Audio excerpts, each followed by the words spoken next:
இந்த மருத்துவமனையில் கார்டியாலஜி டிபார்ட்மெண்ட்டுக்கு அதிகமாக வந்து பேஷண்ட்ஸ் வராங்க. பட் வெயிட்டிங் வந்து அதிகமாக இருக்குது, ரொம்ப நேரம் வெயிட் பண்ணுறோம் அப்படின்றாங்க. 12 o'clock ஓபி முடிஞ்சிச்சுன்னா டாக்டர்ஸ் போயிடுறாங்க, பேஷண்ட்ஸ் வந்து வெயிட் பண்ணிட்டு தான் இருக்காங்க. ஸோ இதுக்கு ஃபர்தராக நம்ம டாக்டர்ஸ் வந்து எக்ஸ்ட்ராவாக அப்பாயின்ட் பண்ணுறதுக்கான பாசிபிலிட்டி. இங்கே பார்த்தீங்கன்னா இங்கே வந்து ஒரு நாளைக்கு கிட்டத்தட்ட 2500 3000 பேர் வந்துட்டு இருக்காங்க.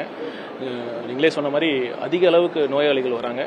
இது இருக்கிற கார்டியாலஜிஸ்ட் நம்பர் போதுமானதாக இல்லைங்கிறதான் இது எந்த அளவுக்கு மேலும் நம்ம அதிகப்படுத்த முடியுங்கிறத பார்த்து பேசி நம்ம ஒரு முடிவு எடுக்கணும். ஃபுல் பாடி செக்அப்ல சார் ஒரு டேட் கொடுத்தாங்கன்னா கொஞ்சம் விரைந்து கொடுக்க மாட்டாங்க. ஒரு 10 days 12 days 15 days ஆகுது ஃபுல் பாடி செக்அப்க்கு டேட் வாங்குறதுக்கே அப்படின்ற ஒரு கோரிக்கையும் இல்லை. அது உண்மைதான். ஏன்னா அந்த அளவுக்கு இங்க ஃபெசிலிட்டி நல்லா இருக்கு, சீப்பாகவும் இருக்கு. அப்படிங்கறதுனால மக்கள் நிறைய பேர் இங்க இருக்கிற டிமாண்ட் இருக்கு.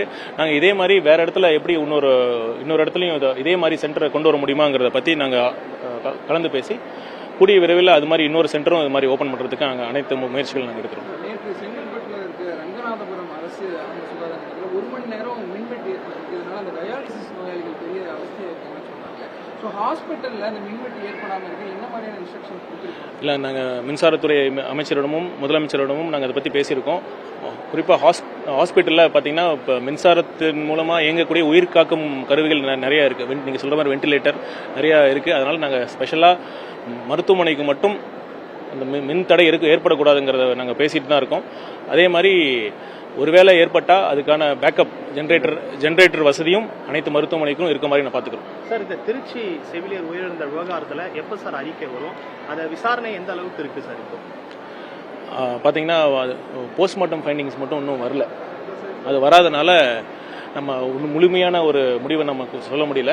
இந்த போஸ்ட்மார்ட்டம் ஃபைண்டிங்ஸ் வந்தோன்னா நாங்கள் அதை பற்றி சொல்கிறோம். இல்லை, ஃபர்ஸ்ட் மெடிசன் மேலே தான் ரிப்போர்ட் அப்படின்ற மாதிரி ஃபைனல்.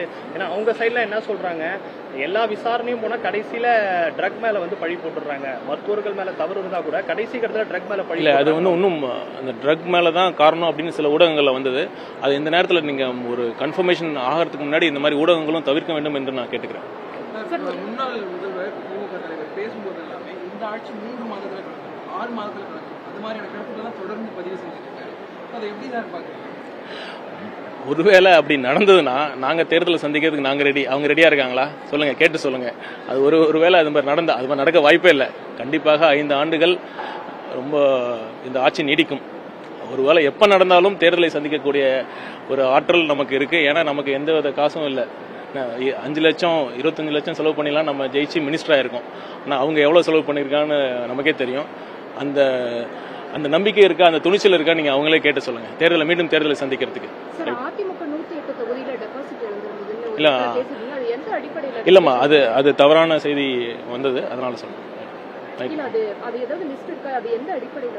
இல்லம்மா, அதுதான்மா, அது தவறான இன்புட்னால வந்தது. அது தவறு இல்லைன்னு, அது தவறுதான். சரி, ரைட்.